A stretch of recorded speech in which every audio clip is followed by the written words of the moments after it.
Welcome everybody to the Silicon Valley Health Institute. My name is Randy Kunke and I'll be moderating tonight. We have some really great speakers for you. It's great to see a really great crowd here. In fact, I would just like to, if you're new here, if this is your first time, would you raise your hand? Oh, great, okay. If this is your second time, would you raise your hand? Excellent, you came back, okay. That's a good sign, all right. Yeah. Okay, I'd like to say a couple things about the Silicon Valley Health Institute. So, first of all, we're a nonprofit 501c3 California corporation. Our primary mission is to provide credible health education to the public with an emphasis on optimal wellness and anti-aging medicine and longevity.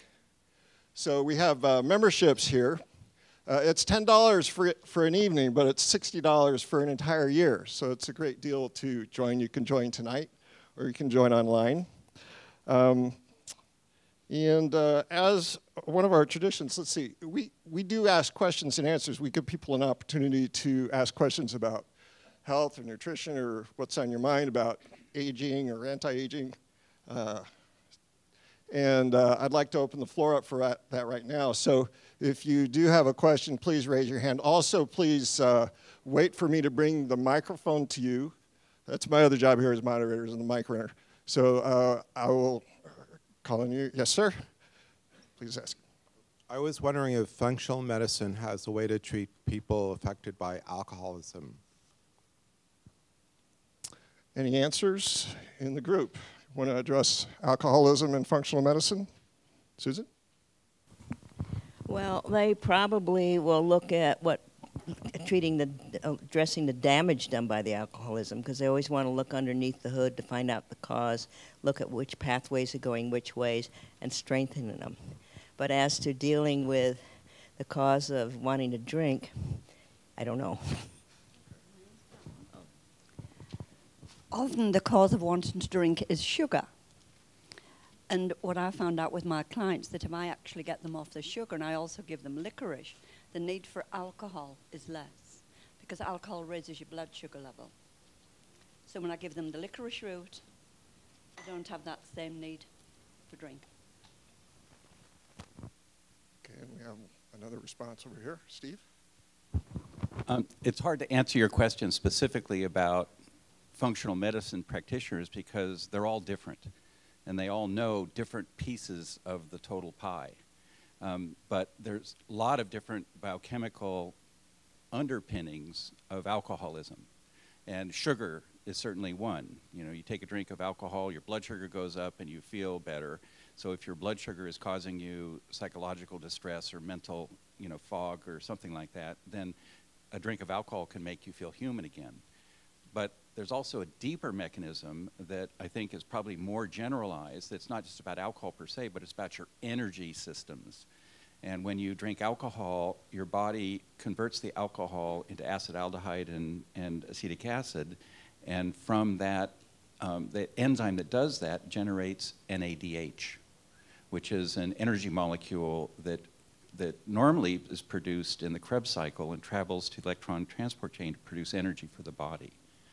So within 5 minutes of a drink of alcohol, your NADH level jumps up dramatically, and for people who have an NADH problem, all of a sudden they go from feeling subhuman to feeling human, and that's a compelling psychological feeling for people. So, if somebody has a parent, for example, with alcoholism, or you have a child with alcoholism, you can try NADH and just see, do you feel it? Does it make a difference in your mental performance, in your strength, your stamina? And if it does, then it could just be a genetic NADH problem that is being self-medicated.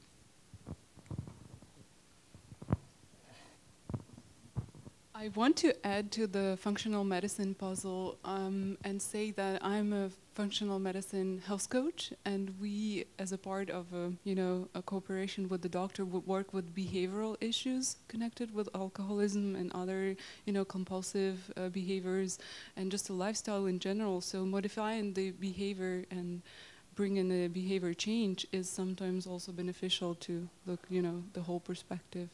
And I have a question about the metformin. If somebody's, utilizing it for the longevity drug, or if somebody is interested in knowing more about metformin. Metformin, or I guess sometimes I call it metformin, but anybody want to speak to metformin? Okay.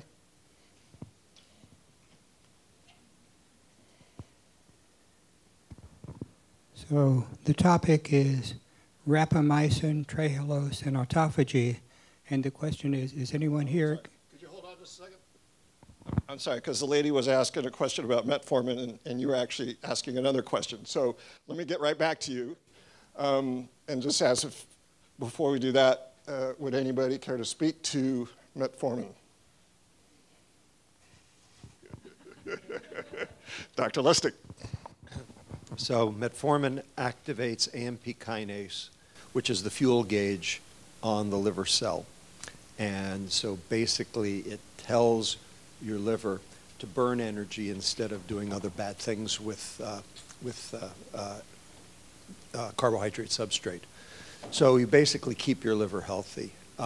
It's being used because it antagonizes mTOR as a potential longevity agent. There's a study, Albert Einstein near Barzilai is the PI on that, to see whether or not they can increase lifespan with metformin in humans. It's been done in some rats so far.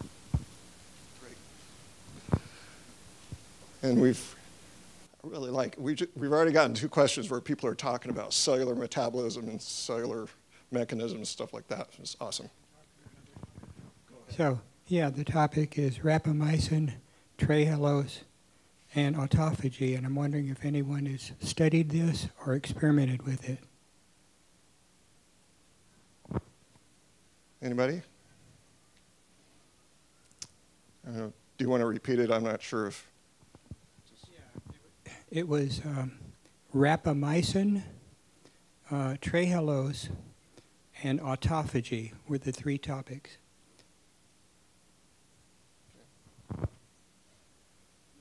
I don't see any takers on that. Okay.